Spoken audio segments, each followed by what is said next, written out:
En Primera de Reyes, capítulo 3, vamos a analizar y vamos a desarrollar una conferencia que se llama La sabiduría en la oración. La sabiduría en la oración. Antes de entrar a este pasaje, la Biblia nos enseña que la sabiduría es una de las bendiciones más grandes que cualquier creyente pueda poseer. En Proverbios capítulo 3, Proverbios 3 del 13 al 18, escribió Salomón: dichoso el hombre o bienaventurado el hombre que halla la sabiduría. En otras palabras, hay que buscarla, porque para hallar tenemos que buscar. El que la encuentra y que obtiene la inteligencia, porque su ganancia, o sea, es mucho mejor ganar y tener sabiduría que toda la plata y que todo el oro que pudieras algún día amontonar. Más preciosa es que las piedras preciosas, y todo lo que puedes desear no se puede comparar con la sabiduría. Largura de días está en su mano derecha, en su izquierda riquezas y honra, sus caminos son caminos deleitosos, todas sus veredas son paz. Ella es árbol de vida a los que de ella echan mano, y dichosos son los que la retienen. Siendo que la sabiduría es tan importante que el dinero, una vez yo le pregunté a Dios: oh Dios, ¿por qué dices que es más importante la sabiduría que el dinero? Porque la mayor parte de la gente diría: bueno, yo prefiero 1000 veces tener dinero que sabiduría. Y la respuesta la vamos a encontrar a través del desarrollo de esta conferencia, porque les voy a dar un adelanto. Si tú tienes dinero y no tienes sabiduría, el dinero que tienes lo vas a malgastar. Lo vas a usar en cosas y en vanidades ilusorias que se convierten en una maldición para tu vida. Escúchame muy bien. Personas que tienen dinero y no saben cómo usarlo, el dinero se convierte en una maldición para sus vidas. Pero si tú tienes sabiduría antes de tener dinero, cuando tengas dinero vas a saber cómo usarlo, dónde usarlo y a qué horas usarlo. Entonces, cuando nosotros tenemos sabiduría, antes que tener una carrera, antes que tener dinero, antes que casarnos, comenzamos a tener la capacidad de saber usar lo que Dios nos ha dado. La sabiduría tiene una definición que es la siguiente, a los que la quieran apuntar. La sabiduría se puede definir como la capacidad o la habilidad para poder entender y discernir qué hacer, cómo hacerlo y cuándo hacerlo. Es la capacidad para poder entender y discernir qué hacer, cómo hacerlo y cuándo hacerlo. También podríamos decir que la sabiduría es la capacidad para saber aplicar el conocimiento. El conocimiento nos lo da la Biblia. Y muchos que me escuchan ya saben que dice la Biblia en Efesios 5, maridos, amen a vuestras mujeres. Eso dice la Biblia, ¿verdad? Y todos los varones dicen, amén, amén, amén. Sin embargo, si yo tengo ese conocimiento nada más intelectual, y en mi casa yo no soy una persona caballerosa con mi esposa, una persona que la respeta, una persona que tiene consideraciones con ella, una persona a la cual yo tengo que tratar como un vaso más frágil, si yo no pongo en práctica lo que yo conozco, no puedo tener sabiduría. La sabiduría entra a mi vida cuando practico lo que yo sé. Porque hay muchos de ustedes que conocen mucho de la Biblia tal vez, o mucho de teología, o que nos están escuchando por televisión, sin embargo, no viven lo que conocen. Dicen una cosa y hacen otra cosa. Y ahí es cuando la personalidad se comienza a desintegrar. Cuando nosotros decimos una cosa y hacemos otra cosa, nuestra mente se comienza a dividir. En la psicología se le llama esquizofrenia, que significa mente dividida. Antes de que se definiera la esquizofrenia, en Santiago capítulo 1, la Biblia decía, hace 2000 años, el hombre de doble alma. Se tradujo el hombre de doble ánimo. La palabra griega es nepesh, que es alma, es inconstante en todos sus caminos. Una persona con la mente dividida no puede ser igual en el trabajo, ni en el autobús, ni en la tienda, ni en el supermercado, ni en la escuela, ni en su casa. Una tiene una personalidad con sus amigos, tiene otra personalidad en la iglesia, aquí llega a la iglesia con cara de San Anselmo, o de Santa Rita de Casia, tiene otra personalidad allá en su trabajo. Son personas que tienen 2 o 3 personalidades porque están desintegrados. Ante sus amigos son aquí, no, allá por aquí, en la iglesia aquí santo, santo, santo, en su familia son otra cosa, no son de una sola pieza, como decimos en México. Y Dios quiere que tú seas de una sola pieza, que seas como eres aquí, allá, en la escuela, con tus amigos, a donde quiera que vayas. Y no lo eres porque no eres sabio, porque no tienes sabiduría. ¿Y por qué no tienes sabiduría? Porque no practicas lo que conoces. Ahora, ¿quién nos da esta sabiduría? La Biblia a través del Espíritu Santo. Porque la sabiduría no es amontonar conocimiento, como dicen en este mundo, esa persona es muy sabia, ganó el premio Nobel de Medicina, ganó el premio Nobel de Literatura, y se les consideran, o el científico Stephen Hawking en Inglaterra, que es el científico más grande ateo del mundo, lo considera una persona sabia. ¿A qué le llaman sabia a la gente? A los que tienen mucho conocimiento en determinado área académica. Pero la sabiduría de Dios es la capacidad para vivir, para ser papá, para educar a los hijos, para saber cómo educar a mi esposa, para tratar con el problema de mi hijo, para tratar con el problema de mi hija, para resolver los problemas en mi trabajo. Esta capacidad para resolver problemas en la Biblia se llama sabiduría. Porque hay mucha gente muy inteligente, con mucho conocimiento, sin que sepa cómo vivir. La persona que posee la sabiduría sabe distinguir entre el bien y entre el mal. Manifiesta una conducta responsable, sabe cómo actuar en diversas circunstancias, sabe cómo vestirse en diferentes circunstancias, sabe cómo usar el dinero y sabe cómo dirigir o gobernar una nación, una familia, una empresa y una iglesia. La sabiduría le da la capacidad a los gobernantes de tener un rumbo adecuado en la nación. ¿Qué es lo que vemos ahorita en el mundo? Un mundo de naciones, más de 200 naciones, con gobernantes, la mayoría sin sabiduría. La mayor parte de ellos ya, ¿verdad?, con problemas mentales muy fuertes, posicionados solamente en gobernar, en controlar el pueblo, en controlar a las masas, sin poder ellos beneficiar al pueblo, porque nunca descubrieron que el gobierno es para bendecir a los demás y no a su propio imperio. En Job, el libro de Job, capítulo 28, versículo 28, dice la Biblia, he aquí el temor del Señor es la sabiduría y el apartarse del mal, la inteligencia. ¿Qué es lo que hace a una persona sabia? Temer a Dios. ¿Qué significa temer a Dios? ¿Tenerle miedo? No. Tenerle miedo a Dios te aleja de Dios. Y tener temor de Dios te acerca a Él. Esa es la diferencia entre el temor de Dios y tenerle miedo a Dios. No lo confundan. No es igual la gimnasia que la magnesia. Cuando yo tengo temor de Dios, vengo a Dios y respeto a mi esposa, respeto mis finanzas, pago mis impuestos, trato de tener una conducta responsable. ¿Por qué? Porque tengo el temor de Dios en mi corazón. Muchos de ustedes hacen lo que hacen porque no tienen temor de Dios.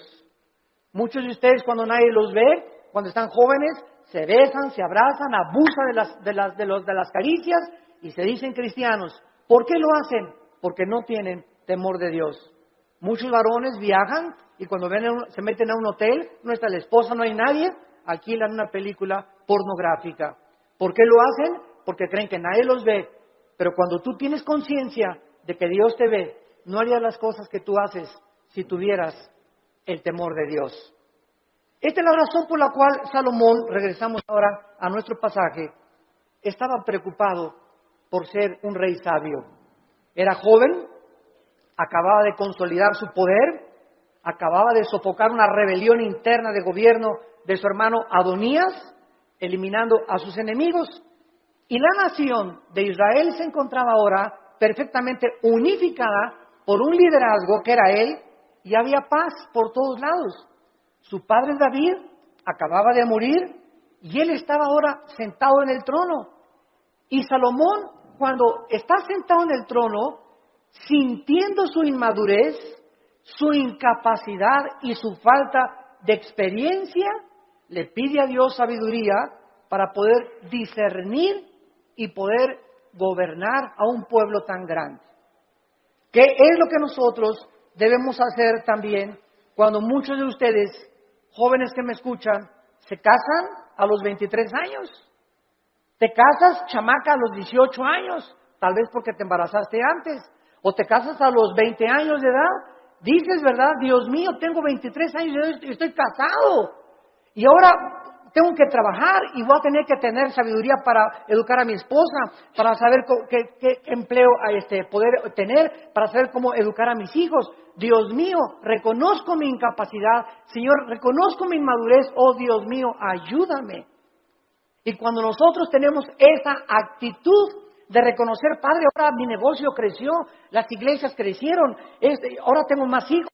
Señor, no sé cómo manejar esto. Para eso está Dios, para darnos la sabiduría, la capacidad de saber qué hacer. Y no hablarle a Walter Mercado, ni a la doctora Corazón, ni al psiquiatra, ni al psicólogo, sino consultar en su palabra. Aquí en la Biblia se encuentran los consejos de la sabiduría y de la inteligencia.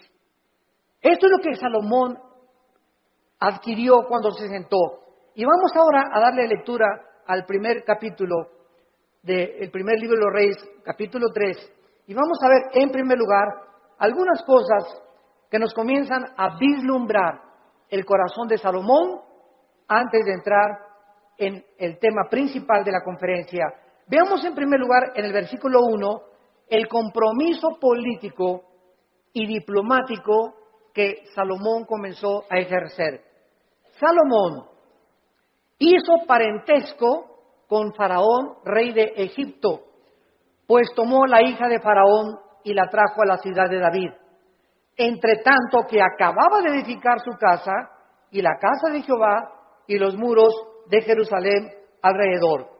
Salomón, entrando a su reinado, inmediatamente supo que necesitaba a Egipto, que necesitaba a Siria, que necesitaba a Jordania, que las naciones de alrededor eran importantes para poder tener una buena relación política y diplomática. No quería la guerra. Entonces, Salomón, en aquel tiempo, los países hacían alianzas dando a la hija del rey al hijo del otro rey o al rey mismo. Entonces, los matrimonios en tiempos de Salomón eran por compromiso político. No necesariamente Salomón se enamoró de la hija de Faraón, tal vez ni la conoció, sino simplemente al ser la hija de Faraón de Egipto y casarse con Salomón, rey de Israel, Egipto e Israel hacían una unidad, hacían un compromiso a través del matrimonio. Es lo que significa la palabra hebrea parentesco en el versículo 1. No veo que muchos tengan sus Biblias en esta mañana. Trajeron el Calimán. La palabra parentesco es la palabra chatán en el hebreo. Chatán, que significa compromiso a través de un matrimonio político. Es la palabra que usaban para poder llevar a cabo los matrimonios políticos. Muy bien. Sin embargo, cuando Salomón adquiere el compromiso por política y diplomacia con la hija del faraón, Salomón estaba violando una ley que dice en el libro de Deuteronomio, capítulo 17, versículo 14, Deuteronomio 17, 14, que Dios había dado en el monte Sinaí a Moisés para los gobernantes. Dice Deuteronomio 17, versículo 14, cuando hayas entrado en la tierra que Jehová tu Dios te da, y tomes posesión de ella y la habites, y digas, pondré un rey sobre mí, como todas las naciones que están en mis alrededores, ciertamente pondrás por rey sobre ti al que Jehová Dios escogiere. De entre tus hermanos pondrás rey sobre ti. No pondrás hombre extranjero que no sea tu hermano, pero él no aumentará para sí caballos, ni hará volver al pueblo a Egipto, con el fin de aumentar caballos, porque Jehová los ha dicho, no se vuelvan nunca por este camino. Versículo 17, ni tomará para sí muchas mujeres. Dios siempre estuvo en contra, ¿verdad?, de la poligamia, siempre, siempre. El hecho que Salomón y el hecho que David hayan tenido varias mujeres no implica que era la voluntad de Dios, porque la voluntad de Dios es doble. La voluntad de Dios es permisiva y la voluntad de Dios es directiva. Dios te da permiso de que te cases con ese roto quinto patiero. Dios te da permiso de que te hagas socio de esa persona que no es cristiana. Pero no significa que al permitirte Dios que hagas lo que hagas, no significa que era su voluntad que te casaras con ese muchacho o con esa muchacha, porque lo hiciste encaprichado en hacer algo y Dios nos deja que nosotros recojamos las consecuencias de lo que hemos arado y de lo que hemos sembrado. La cosecha es de nosotros, pero no significa que era la voluntad directiva de Dios. La voluntad directiva de Dios es: yo tengo para ti una mujer que te va a ser fiel, que va a ser la mujer de tus hijos, espera el tiempo en que yo te la traiga.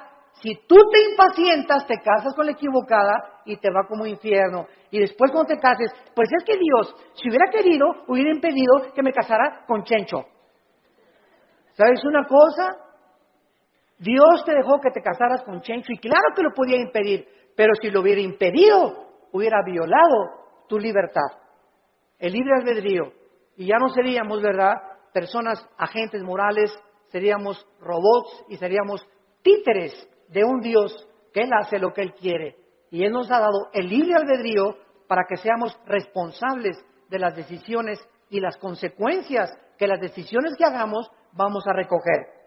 Vamos a ver después cómo acabó Salomón precisamente por estas decisiones equivocadas que llegó a hacer. En segundo lugar, dice el versículo 2 que hasta entonces, o sea, hasta el tiempo de Salomón, el pueblo sacrificaba en los lugares altos, donde regularmente los paganos hacían los sacrificios. Y Dios nunca quiso que Israel sacrificara en los lugares altos, pero hasta que Salomón acabó el templo y se ofrecieron sacrificios en el lugar donde Dios quiso que se ofrecieran, Dios permitió que se llevaran a cabo sacrificios en los lugares altos. Dice el versículo 2, porque no había casa edificada al nombre de Jehová hasta aquellos tiempos. Salomón tenía una capacidad, en segundo lugar, como constructor. Si ustedes ven todo el primer libro de Reyes, es increíble la arquitectura, la hermosura de la decoración del templo de Salomón, de los cuadros que mandó traer. Tenía 12, su trono tenía leones de oro en las escaleras. Su trono donde Salomón se sentaba era de oro puro. Nunca ha habido, nunca en la historia, ni Bill Gates, ni el señor Slim, ni los Kennedy, ni los Rothschild, ni ningún millonario ha tenido el dinero que ha tenido y las riquezas del rey Salomón. Pero al mismo tiempo que Salomón ha tenido las riquezas inimaginables que cualquier persona haya podido alcanzar, ni los árabes tampoco, ni los sheiks en Arabia, Salomón al mismo tiempo, vamos a ver, era el hombre más sabio de toda la historia que ha existido. El hombre más sabio, imagínense, tenía millones de billones de riquezas y al mismo tiempo tenía la sabiduría que al final de su vida la hizo a un lado y pues ya es otro cantar, ¿verdad? Él se aparta de Dios, apostata y después regresa a Dios y escribe el libro de Eclesiastés, que es el compendio de sabiduría después de Proverbios más grande de toda la Biblia, el libro de Eclesiastés. Muy bien, ahora sí, vayamos a comenzar a analizar esta oración que Salomón, consciente de su inmadurez, comienza a hacerle a Dios. Dice el versículo 5, y se le apareció Jehová a Salomón en Gabaón. Se le apareció Jehová a Salomón en Gabaón. ¿A cuántos de ustedes se les ha aparecido Dios? Todos podemos decir, ¿verdad? A ninguno.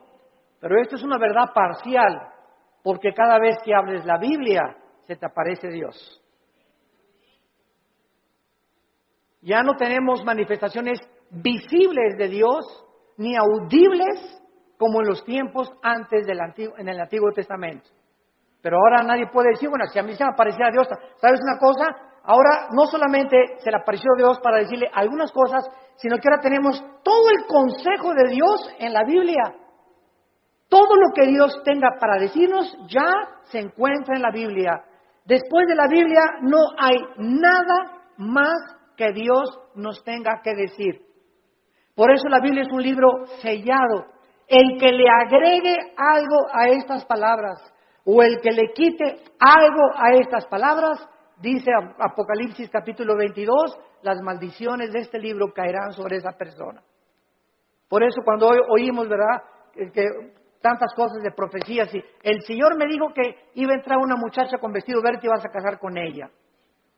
Y el Señor me dijo que de aquí de esta iglesia van a salir ríos de agua viva. Y el Señor dice que un avivamiento va a venir en Guatemala o va a venir en España, etcétera, etcétera. ¿A quién le dijo eso el Señor? ¿Quién sabe? Tal vez cenó pizza en la noche a las 12 de la noche. Y comienzan a decir cosas que no están en la Biblia, que asumen que Dios dijo, pero Dios no lo dijo. Porque profetizar no es anunciar el futuro. Profetizar es comer esta palabra y cuando hablas esta palabra. La persona que predica la palabra es un profeta. Un profeta no es una persona que dice, va a pasar esto o va a pasar aquello. Esos son adivinaciones. No confundas la profecía con la adivinación. Ahora, en el Antiguo Testamento había videntes. La palabra naví en el hebreo, que se les dio profecías del futuro. Todo lo que va a pasar ya está escrito en la Biblia. Cuídense cuando va a temblar en Toluca en febrero del 2011. Y el Señor me dijo que a las 10 de la mañana, cuídense, hermanos y hermanas en Cristo, de todas estas falsas profecías. A la luz y al testimonio. Si no es a la palabra de Dios, no les ha amanecido, dice el profeta Isaías. Entonces Salomón tiene la aparición de Dios en sueños y le dice Dios es Salomón. Escuchen esto, versículo 5. Pide lo que quieras que yo te dé. Ni Santa Claus, ¿verdad? Ni Aladín y la lámpara maravillosa, cuando el genio se aparecía y le decía a Aladín, no, pídeme lo que quieras. Aquí estamos ante el Dios creador de los cielos y de la tierra. ¿Y qué vemos en primer lugar?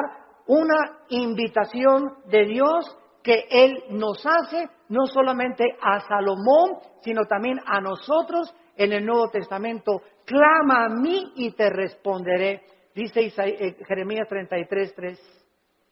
Y te enseñaré cosas grandes y ocultas que tú no conoces. Ahora aquí inmediatamente podríamos asumir, se aparece Dios, pídeme lo que quieras, un Cadillac último modelo, Señor. Una casa allá por allá, una mujer bellísima, todas estas son las cosas que el mundo pediría cuando no tienen un corazón para Dios. Pero lo que hace Salomón es lo que nos va a enseñar, que Dios se agradó tanto de lo que le pidió Salomón, que Dios se lo dio. Entonces vamos a descubrir en esta mañana que cuando nosotros oramos conforme a la voluntad de Dios, Dios nos concede las peticiones que le hayamos hecho. Esta palabra que Dios usa para pedir, Saal, en el hebreo, se usa 8 veces en este solo capítulo. Y lo primero que vemos es el verdadero incentivo para orar. ¿Qué es lo que nos debe motivar para orar? Que al Dios que le estamos pidiendo es un Dios generoso. Toda buena dádiva y todo don procede del Padre de las luces, Santiago capítulo 1, en el cual no hay sombra ni variación alguna. Y el que tenga falta de sabiduría, Santiago capítulo 1, el que tenga falta de sabiduría, pídasela a Dios que se dará sobreabundantemente. Efesios 3:20, y aquel que es poderoso para hacer todas las cosas mucho más abundantemente de lo que le pedimos o ni siquiera nos imaginamos, según el poder que actúa en nosotros. Esto es muy importante porque mucha gente, yo he conocido que dicen, ay Señor, Señor, por favor, y creen que Dios está por allá lejísimos, ¿verdad? Y te pido, Señor, y gritan y se tiran y se revuelcan en el piso, etcétera, etcétera, y lloran. Y dice Efesios 3:20 que lo que le pedimos a Dios lo responde de acuerdo al poder que está afuera o adentro. ¿Perdón? Según el poder que actúa dentro de nosotros. Entonces, dentro de nosotros está el Espíritu Santo. Yo solo tengo que hincarme en el secreto de mi oración y entrar en comunión con Dios, y Él me está oyendo, Él está dentro de mí, y no tengo que buscar manifestaciones de Dios externas, porque el poder está dentro de mí. Y dentro de mí, si el Espíritu Santo yo tengo una relación de compañerismo con Él y camino en santidad con Dios, lo que Dios me pone dentro de mí, me lo va a dar. Porque Dios se agrada cuando le pedimos conforme a su voluntad. Aunque nosotros no somos reyes ni gobernantes como Salomón, con el mismo nivel de responsabilidad que tenía Salomón, ¿acaso no es al mismo Dios al que se acercaba Salomón en el Antiguo Testamento en oración? En Primera de Juan, capítulo 5, en el Nuevo Testamento, Primera de Juan, capítulo 5, versículo 14 y 15, dice la Biblia, y esta es la confianza que tenemos en Él. Cuando comenzamos a orar, si no hay esa confianza en ti, no ores. Porque el que se acerca a Dios es necesario que crea que Dios existe. Esta es la confianza que tenemos en Él, que si pedimos alguna cosa conforme a su voluntad, conforme a lo que Dios quiere para nuestra vida, Él nos oye. Si yo tengo un niño de 10 años y me dice, papá, cómprame un BMW, ¿se lo voy a comprar? Ay, papá, no me quieres porque no me compras un reloj Rolex de oro. Chamaco de 15 años, perruris. ¿Por qué no se lo doy? Porque no es que yo no ame a mi hijo, claro que lo amo a mi hijo. Pero no se lo doy porque no puede él todavía llevar tantas alhajas en su cuerpo, ni tener un coche último modelo a los 15 años, porque le hago un mal más que un bien. Ahora, si él comienza a conocer, si mi hijo tuviera la sabiduría a los 10 o 15 años de conocer que él no tiene la madurez para poder usar las cosas que él quisiera, no me pediría eso. Entonces me diría, papá, dame un reloj conforme a lo que tú crees que debo de usar. Dame un coche, conforme el coche que tú quieras, dámelo. Ya no le pediría un Cadillac, sino, Señor, lo que tú me quieras dar. Entonces, es importante que nosotros sepamos cuál es la voluntad de Dios para nuestras vidas. ¿Y cómo la puedes saber? Leyendo la Biblia. ¿La lees diario? ¿La memorizas diario? Este año, si te pasara aquí al frente, a ver, pásale aquí, Pancholín. ¿Cuántos versículos ahorita, dinos de memoria a toda la iglesia, o cuántos capítulos de la Biblia memorizaste en el año 2010? ¿Te sabes el Salmo 23 de Perdis? ¿Te sabes de Perdis el Salmo 91? ¿O nada más sabes Juan 3:16? De tal manera amó Dios al mundo que dio su Hijo unigénito. ¿Cuántos versículos memorizas a la semana? Si tú no memorizas la palabra de Dios no la puedes guardar en tu mente. Si no la guardas, no la puedes meditar. No puedes pensar en ella, murmurarla, reflexionar en ella, ponderar en ella, porque necesitamos memorizarla, masticarla, asimilarla y guardarla en nuestro corazón. Y ahí se queda, y largura de días y años de vida y paz te aumentarán, y la sabiduría comenzará a manifestarse en tu vida. Hermanos, el cristianismo no es venir aquí solamente el domingo, de 9:30 a 11 de la mañana, o de 12 a 3 al servicio a la iglesia que tú vayas. El cristianismo es creer lo que Dios dice. Josué de día y de noche medita en este libro de la ley, le dijo Dios en Josué 1:8 y 9, para que prosperes. Ay, hermano, no salgo de perico perro. Y en el 2010 no me alcanzó ni para la colegiatura, no tengo ni para el aguinaldo, no tengo esto, no tengo aquello. Y Dios te pregunta, ¿y por qué si tienes un padre millonario? Es como el que estaba sentado ahí en la banqueta sin zapatos y con un taquito y nada más así. Y llega una persona, ¿y quién eres tú? Soy hijo del rey de Inglaterra. ¿Y por qué estás sentado en la banqueta? Y traía el muchacho una chequera aquí. Pues porque no creo que mi papá me vaya a lo que me tenga. Mira, la chequera la tienes en blanco y tu papá te dio la chequera en blanco para que pongas la cantidad de los cheques que tú quieras. No tienes por estar como un limosnero pidiendo en la calle. Y la chequera es la Biblia. Tenemos la chequera de Dios para que la guardemos aquí en nuestro corazón y no andemos ahí mendigando ni causando lástima. Tenemos un Padre que nos quiere dar todo, pero ¿por qué no nos los da? Porque le pedimos conforme a nuestros gustos. Le pedimos cuando lo necesitamos, cuando tenemos una tragedia, cuando viene un problema moral, cuando nos enfermamos, cuando estamos en el hospital. Señor, ayúdame. Señor, te pido, mi hija se fue a mi casa. Ayúdame con este negocio. Y ya no tengo dinero y no me alcanza. Pero los días anteriores, los meses anteriores, ¿has tenido compañerismo con Él? ¿Lo has amado con todo tu corazón? ¿Eres santo? ¿Amas a tu esposa? ¿Bendices a tus hijos? ¿Les enseñas la palabra de Dios a tus hijos? ¿Eres honesto en tus negocios? Entonces Dios no puede darte, porque el que es infiel en lo poco, en lo mucho lo es. Si Dios te bendijera y te diera y te ayudara, te echaría a perder, porque no tienes la sabiduría para vivir y tener lo que Dios te quisiera dar.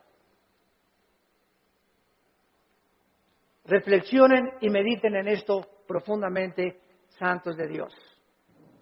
A continuación, dice el versículo del 6 al 8, no solamente que tenemos el incentivo para orar, la generosidad de Dios. Ahora veamos el fundamento de la oración, la seguridad de que Dios nos va a oír. Dice el versículo 6 y 7, Primera de Reyes capítulo 3, si Salomón dijo, dame un Cadillac, hazme millonario, dame $1,000,000 y le doy $500,000 de ofrenda a la iglesia.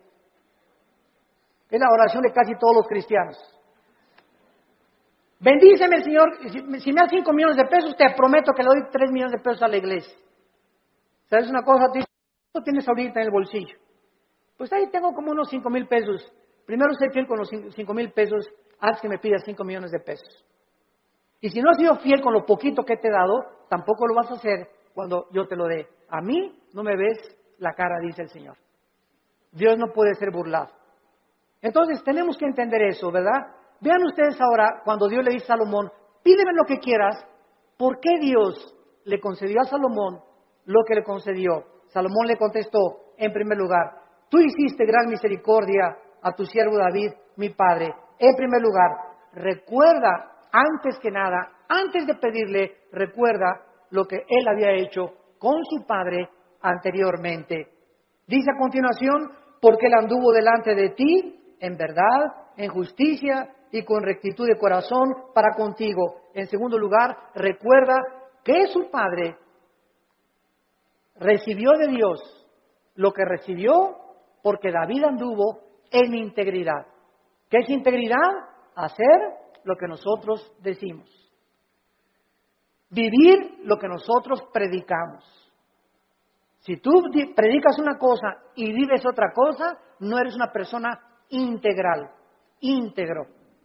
Te estás desmoronando, te estás desintegrando, tu mente se está dividiendo y se puede dividir en 2 partes, en 3 partes, hasta en 4 partes. Y después los psicólogos entran y dicen, desórdenes múltiples de la personalidad humana. Personas que tienen hasta 5 personalidades y que se consideran como psicópatas, que ya tienen que ser internados en un hospital para enfermos mentales, que nunca su problema fue el problema mental, su problema fue que nunca resolvieron sus pecados pasados. No quisieron oír la voz de Dios en sus corazones. En tercer lugar, dice David, y tú le has reservado esta tu gran misericordia en que le diste hijo que se sentase en su trono como usted en este día. Salomón, antes de pedirle nada a Dios, recuerda que el hecho de que él esté sentado donde él está sentado como rey, no es porque él lo mereciera.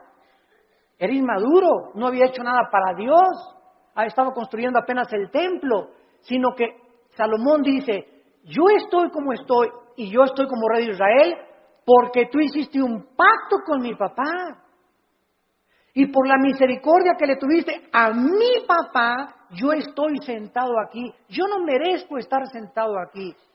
Lo estoy por causa de la misericordia que tú tuviste para con mi padre. Y esto es algo muy importante porque muchos de ustedes están donde están por las oraciones de tu mamá, por las oraciones de tu padre, tal vez las oraciones de tu abuelo que tú no llegaste a conocer. Pero Dios nos ha prometido, la generación de los justos será bendita. La generación de los justos será bendita y sus hijos heredarán la tierra. Salmo 112, 1 y 2. ¿Qué significa esto? Que aunque tengamos nosotros todavía hijos que vemos que no vienen al camino, yo conozco muchos grandes hombres de Dios, muchos misioneros que murieron y sus hijos no eran cristianos y se salvaron después de que se murieron los papás. Pero Dios cumplió su palabra. Entonces, el hecho que muramos y no alcancemos a ver a muchos de nosotros, a todos nuestros hijos salvos, no implica que Dios no va a cumplir su palabra. Dios va a cumplir su palabra. Y nuestros hijos son benditos. Y aunque ahorita pertenezcan muchos al diablo, Dios los va a arrebatar de sus garras. ¿Y sabes por qué? Por la misericordia que Él tiene con nosotros, sus padres, que caminamos con Él. Pero si tú no eres un padre que caminas con Dios, si tú no eres un padre fiel con Dios, si tú no caminas en santidad, estas promesas no pueden tener cumplimiento. La misericordia de Dios es sobre los que le temen y sobre de ellos hará conocer sus pactos. Y vemos enseguida cuando le dice Dios, cuando le dice Salomón en el versículo 6, finalmente, tú le has reservado esta misericordia en la que le diste, hijo, que se sentase en su trono, como sucede en este día. Vemos la fidelidad de Dios de una forma maravillosa.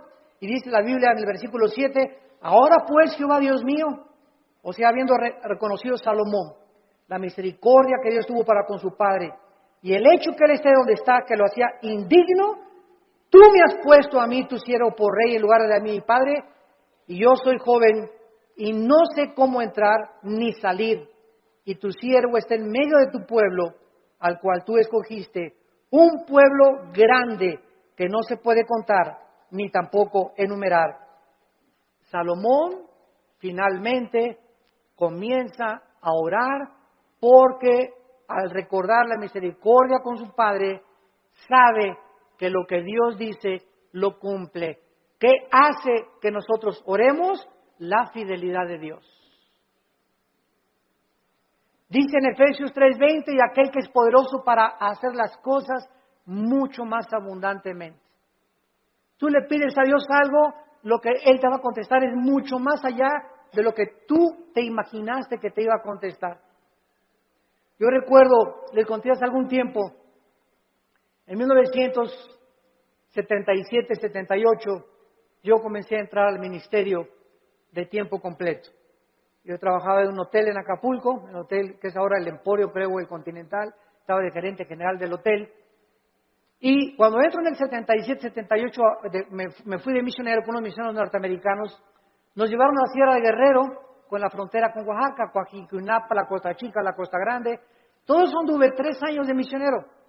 Y en toda esa época de misionero, pues llegaba a mi casa y Alan estaba chiquito y comíamos mangos, comíamos frutas, no teníamos para comer, porque me daban un cheque de $50 a la semana, o sea, $200 al mes, pues, solamente no se alcanzaba para comer víveres. Vivíamos en un bungalito por pie de la cuesta en Acapulco, y lo único que teníamos en la casa era colchones, no teníamos estufa, no teníamos nada, una parrilla eléctrica.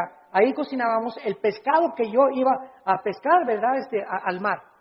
Entonces, durante todo ese tiempo, Dios me mostró su fidelidad. Nunca nos faltó pescado, nunca nos faltaron mangos en los árboles, ni tampoco manzanas, y peces. Aventaba el anzuelo y a las 2 o 3 horas agarraba 3 o 4 huachinangos y grandes peces, y comíamos ostras, y comíamos las cucarachas que se pegaban en las piedras. Me bajaba a bucear y las raspábamos así con limoncito, ¿verdad?, ricas así, y eso es lo que comíamos por 3 años. Hasta 1985 pasaron 8 o 9 años de mi ministerio cuando por primera vez compramos un refrigerador. Compré una lavadora de esas que vendían en Salinas y Rocha, de esas que chun chun que hacen así, para acá y para atrás, las que no ya saben cuáles son, ¿verdad? Rum, por rum, así es, las lavadoras antiguas. Pagué como 3 años en pagarla, y hasta el 85 me regalaron una camioneta combi usada con 80,000 kilómetros, y en esa nos transportábamos después de tantos años de caminar y conocer a Dios. Entonces, Dios es fiel, pero Dios no te da las cosas así. Y ahora todo el mundo quiere casarse, ya quiero un plasma, y quiero tapetes persas.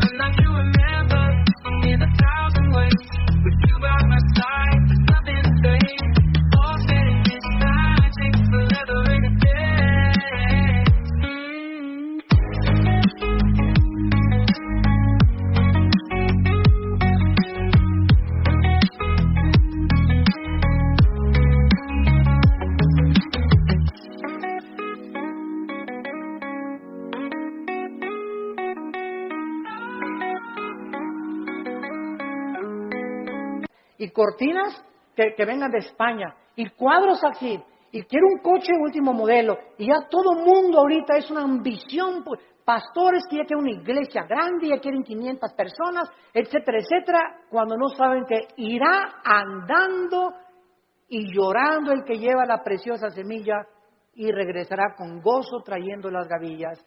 Hay que arar y arar y arar la tierra y caminar y arar.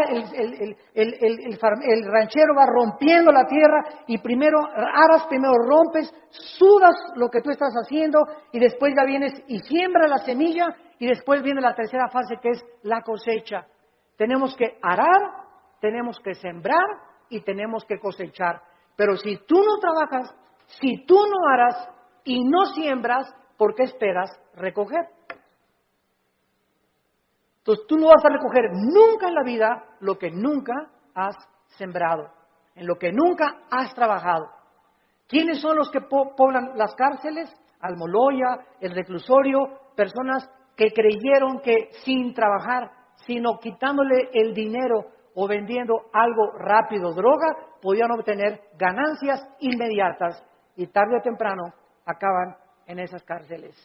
Porque la Biblia dice, ganarás el pan con el sudor de tu frente. Y todo lo que es fácil y lo que es barato no tiene la bendición de Dios. Dinero mal habido será maldecido. Es una ley inexorable espiritual. Salomón, pues, comienza a decirle a Dios: yo soy joven, no sé cómo levantarme, no sé cómo gobernar, no tengo la madurez, y quiero, por favor, Señor, versículo 7, que me des a mí, versículo 8, la capacidad para poder gobernar. Cuando Dios le dijo a Salomón, pídeme lo que quieras, Dios estaba probando el corazón de Salomón.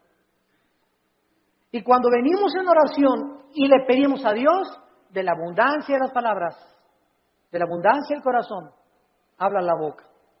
Lo que tú le pides a Dios denota y manifiesta lo que realmente quieres en tu corazón. Y vamos a ver el gran secreto de por qué Dios le contestó esta oración. En el versículo 7 y 8, Salomón reconoce que él no tiene la capacidad de gobernar un pueblo tan grande, ni numerarlo por tanta y grande multitud. Su principal capacidad de la cual él comienza a reconocer es que él necesitaba una cosa importante. Versículo 9. Dale, es lo primero que Salomón le pide. Dame un corazón entendido. Por favor, la palabra entendido es shama, que significa oír o escuchar. Vamos a ver, vamos por orden, esto es muy importante, síganme con cuidado. Dame un corazón que sepa escuchar a la gente. Es lo que significa entendido. Shama viene de la palabra hebrea Shema. Cuando dicen Deuteronomio 6, Shema Yisrael Adonai Elohim Adonai Echad, se tradujo, oye Israel, Jehová tu Dios, uno es. Shema, oye, Shama aquí es escuchar. Dame un corazón Shama, que sepa escuchar. Ahora, dice el versículo 9, que sepa escuchar para juzgar a tu pueblo y para discernir entre lo bueno y lo malo. Vean ustedes con cuidado lo que Salomón está pidiéndole a Dios. Señor, permíteme presentarme ante tu pueblo, supongamos que ustedes son el pueblo de Dios, y un gobernante necesita oír, un pastor necesita, para dar consejería, oír, pero cuando nosotros oímos, y muchas veces lo que los gobernantes oyen del pueblo, no siempre es la verdad, ¿correcto?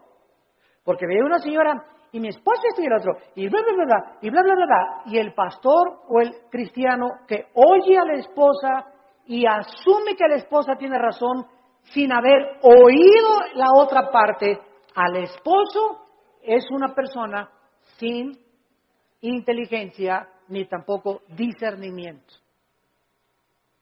Entonces, no creas todo lo que la gente te dice. Y ya supiste que fulano y tal, bla, bla, bla, bla, bla, bla, bla, bla. Y ya supiste que fulanita la vio anoche, y bla, bla, bla, bla. Y ya viste lo que se dijo ese pastor que bla, bla, bla, bla, bla. Ten mucho cuidado cuando tú oigas y asumas que lo que te están diciendo es verdad. Entonces, ¿qué necesitamos para saber si lo que nos están diciendo es verdad o no es verdad? Necesitamos discernimiento. Y el discernimiento es una capacidad que el Espíritu Santo da para poder distinguir entre el bien y entre el mal, entre la mentira y la falsedad, entre lo que es real y lo que no es real.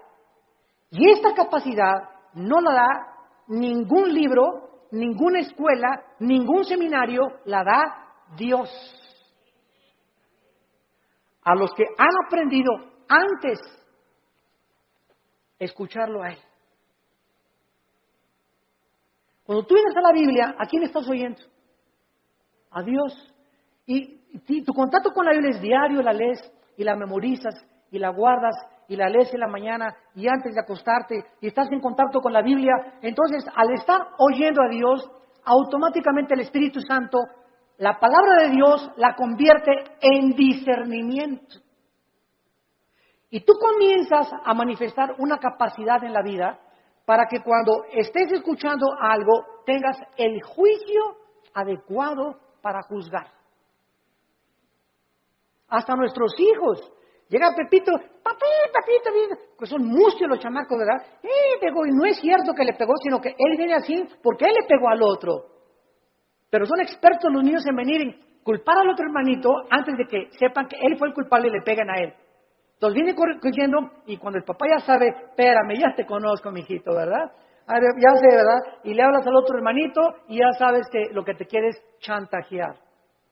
Entonces comenzamos, no nos inclinamos porque a Pepito lo quiero mucho, mis sentimientos los crucifico, quiero hacer justicia con mis hijos y que mis hijos sepan que soy parejo con todos. Cuidado con los consentidos, porque eso no es de Dios. Este fue el problema de José en el Antiguo Testamento cuando su padre Jacobo lo consintió demasiado, los hermanos comenzaron a tener envidia y acabaron vendiéndole a Egipto. Entonces Salomón pide la capacidad de poder juzgar al pueblo. Vean ustedes, y aquí está el centro de toda nuestra conferencia, el motivo principal por el cual Dios le da a Salomón mucho más, como vamos a ver, de lo que le pidió o de lo que se imaginó, fue porque el motivo de Salomón era el bienestar del pueblo de Dios. Mientras Dios vea que nosotros amamos a su pueblo, mientras Dios vea que tú amas a la gente,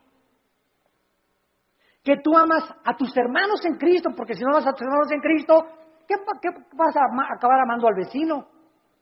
Si entre nosotros no nos amamos, ¿cómo esperamos entonces atrevernos a pedirle algo a Dios? Si entre nosotros nos volteamos los cañones unos contra otros y nos atacamos unos a otros, y atacas a ese pastor, y atacas a ese hermano, y a ese coordinador, y ese decán, y ese seguridad afuera que me dijo que no me estacionara aquí, ¿y tú qué te crees que no sabes quién soy yo? Y tenemos esa actitud de siempre autoritarismo, y siempre soberbia, y siempre mis intereses, y yo, el rey del yo. ¿Cómo puedes entonces esperar tener sabiduría, inteligencia y discernimiento espiritual? Nunca lo tendrás. Porque Dios quiere que seamos humildes unos con otros, que nos perdonemos unos a otros, que nos aceptemos con todos nuestros defectos, unos a otros, que nos toleremos y nos aguantemos como Cristo nos perdonó y nos soportó en la cruz. Y si Dios me aguantó con todo el costal de barbaridades y de cochinadas y de pecados que yo traía y fueron puestos en la cruz, ahora me dice Dios, ve y tú haz lo mismo con los demás. Ama a mi pueblo, dice el Señor, porque por el amor que os tuviereis, el mundo sabrá que sois mis discípulos.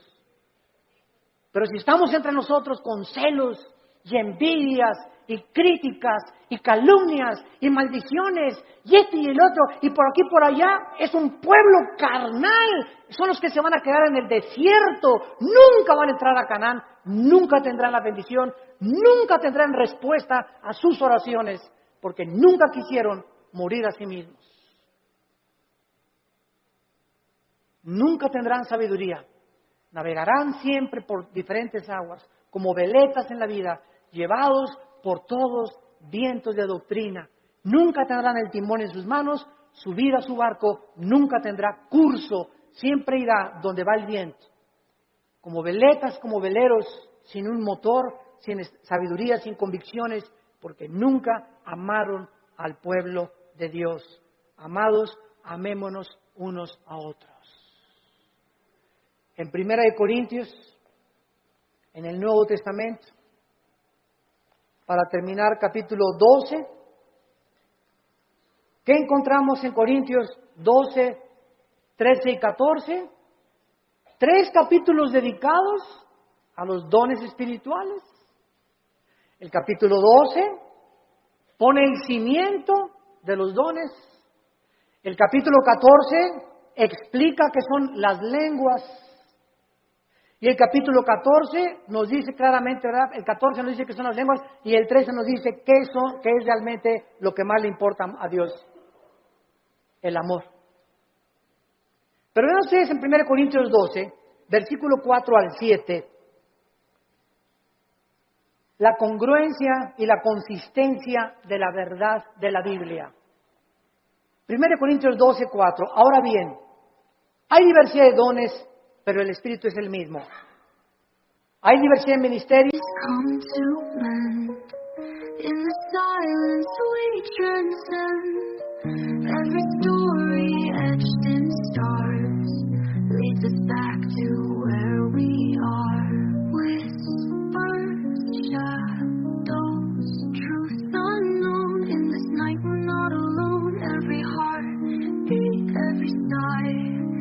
tells a tale beneath the sky. Stars and shadows blend as one. Moonlight guides the light is done. Hearts entwined and shadows cast. In this moment ever run. Oh, darkness falls and morning breaks. The connection that the starlight makes will guide us on wherever we roam. Forever carried, never alone. El Señor es el mismo. Hay diversidad de operaciones, pero Dios que hace todas las cosas, todo es el mismo. Versículo 7, importantísimo. Pero a cada uno, a Pancho, a Carmelita, a Josué, a Pepe, a Carlos, o sea, no hay nadie de los que me están escuchando que sean cristianos que no tenga dones. Todos tenemos dones y miren lo que dice, pero a cada uno le es dada la manifestación del Espíritu para provecho. La palabra provecho es la palabra sumiero en el griego, que significa para el beneficio de los demás. Mis dones no son para mí, son para los demás, para edificarlos a ustedes. Por eso en Corintios 14 Pablo dice, en la iglesia, por favor, no hablen en lenguas. Porque en la iglesia, si se ponen todos a hablar en lenguas, y trae fulano de tal a su mamacita, y el otro trajo al diputado, y el otro trajo un licenciado, y el otro trajo un doctor, y trajo a sus amigos, y entra a una iglesia donde parece un manicomio, y ¿dónde estoy? ¿En el manicure? Van a decir. ¿Qué es esto? Dice 1 Corintios 14, van a decir que están locos. Entonces, en la asamblea, cuando estén todos juntos, si quieren hablar en lenguas, que sea por turno y con intérprete.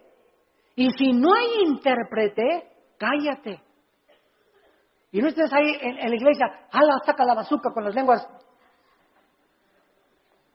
de la milicia, ¿verdad? Y la persona que está junto a ti, ¿qué le pasa, verdad? Que denle su chocho. ¿Por qué no hablamos las lenguas? Porque no son para nosotros, son para edificar. Y cuando hablamos todos no estamos edificando a nadie. Tal vez creemos que nosotros mismos, pero no se trata a nosotros, se trata a los demás. Los corintios eran tan carnales, como todavía hay muchas iglesias actualmente que no han entendido el uso de los dones espirituales. Nunca son para nuestra edificación, es para la edificación de los demás. Les he dado el Espíritu para provecho, dice 1 Corintios capítulo 14. El que profetiza, versículo 3, habla a los hombres para edificación.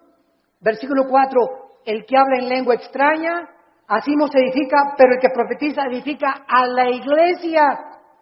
Versículo 5, así que quisiera que todos hablaran en lenguas, pero más que profetizaran, porque mayor es el que habla, el profetiza, que el que habla en lenguas, a no ser que las interprete, para que la iglesia reciba edificación. Versículo 12, así también ustedes, que anhelan dones espirituales, procuren abundar en ellos para edificación de la iglesia. Más de 7 veces en un capítulo dice Pablo, los dones son para los demás, para el beneficio común, viven para los demás. Padre, dame sabiduría, no para ser sabio, para educar a mi familia. Padre, dame sabiduría para ser pastor y ser un pastor que sepa aconsejar para poder bendecir a tu pueblo.